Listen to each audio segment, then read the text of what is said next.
After the invasion of Poland in 1939, the world watched in fear and concern as Nazi persecution began to riddle the continent.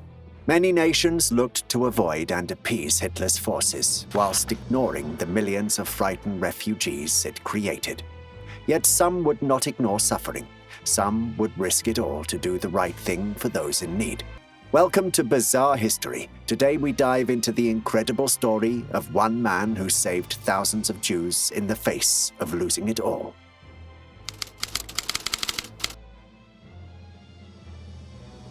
In Canabas de Viriato, Portugal, in 1885, Aristides de Sousa Mendes was born to a family of Portuguese nobility. His father, Jose de Sousa Mendes, was a respected Court of Appeals judge in Coimbra. His brother Cesar went on to become foreign minister in 1932, and his younger brother, Jose Paolo, an officer in the Navy. Aristides, however, would be making a career in law, graduating from the University of Coimbra in 1908. His choice of career had brought him work that took him all over the world. Sousa Mendes was deployed in Portuguese consulates in Brazil, Spain, San Francisco, Belgium, and Zanzibar. His most significant post would come in 1938 in Bordeaux, France. Sousa Mendes was soon to meet the politics and changing world of his time. Just a year later, with Hitler invading Poland, the Portuguese response was to keep itself as neutral as possible in any foreseeable conflict. This kind of appeasement was solidified with the decree of Circular 14, assuring no fleeing refugees would be able to flee to Portugal should their home nation be under Nazi occupation. The reality was more severe than any decree on paper could cover. By mid-1940, Europe was heaving with millions on the run, desperately trying to stay away from the ever-growing reach of the Nazis. Bordeaux in particular was a hotspot for those looking to use France's southern border to escape to Spain, if not Portugal itself. The scale of this migrant crisis is near unimaginable even to this day. As many as 10 million were looking to flee persecution across the continent. Sousa Mendes was a man in an unwinnable situation. He had his professional stance and its clear boundaries through Circular 14. On the other hand, he was witnessing the unraveling of Europe every single day where he lived, stuck between assuring the safety of thousands of innocents and his own family and himself. Sousa Mendes was understandably tortured by the choice before him. His first action was to assure visas for a Polish rabbi and his family, Chaim Herz Kruger. These were declined, as Kruger and his family had fled to Belgium, but it did start an important dialogue between Sousa Mendes and Kruger. Following days of prayer and meditation, Sousa Mendes had made his decision. He would risk it all to assure the right thing was done. Writing in a letter following his deliberation, Sousa Mendes' soul was clear. They are all human beings, and their status in life, their religion or color are altogether immaterial to me.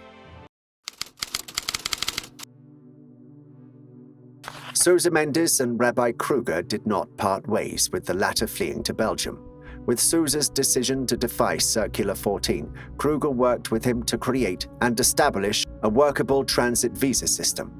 In an arrangement not far from an assembly line, this makeshift visa system was welcome to any and stamped and signed thousands of visas. Sousa Mendes went further in traveling to other consulates around France, asking diplomats to follow suit. Accounts from the time describe a transformation of the Portuguese consulate. Day after day, hundreds of refugees came on the promise of safe harbor. The poorest, the sickest, the youngest, and all the most vulnerable could be found at the consulate. Until the Nazis reached Bordeaux for occupation, most rooms of the consulate were at the disposal of those fleeing them. People slept on floors, rugs, and whatever furniture they could find. It's understood that scores of thousands of people were granted visas thanks to Sousa Mendes' brave and selfless choice. His contribution to assuring safety for Jewish refugees by thousands has been described by some as the biggest single rescue act of the entire Holocaust.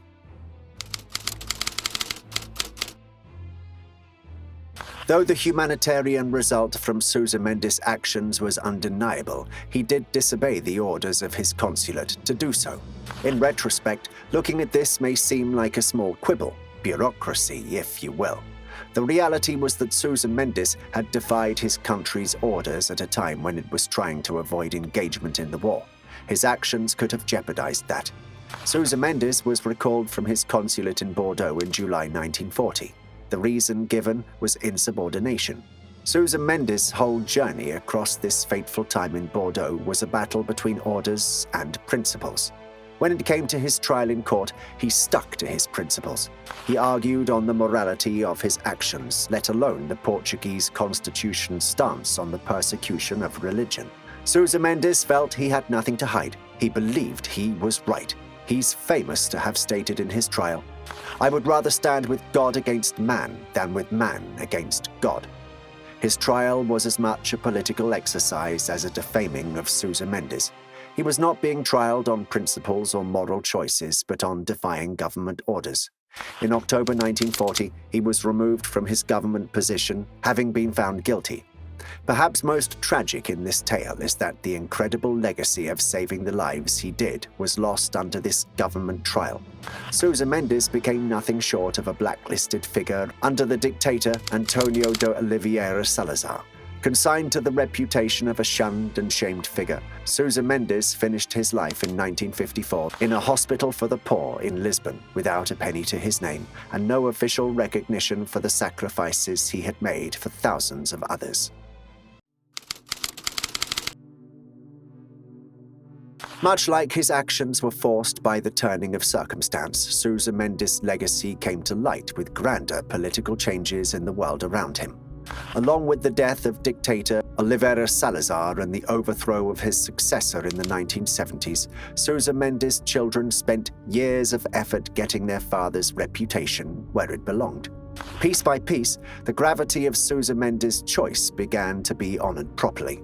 His daughter, Joana Sousa Mendes, won the petition for her father to be bestowed the highest honor for those who saved Jews during the Holocaust. This was the righteous among the nations and was awarded in 1966.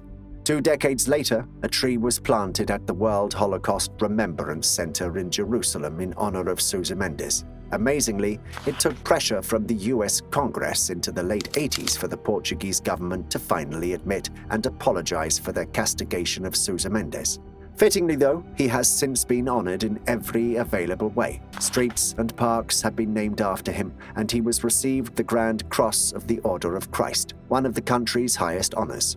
Sousa Mendes in today's world is a figure increasingly recognized alongside Oskar Schindler as a selfless figure of courage and bravery during the Jewish persecution of World War II.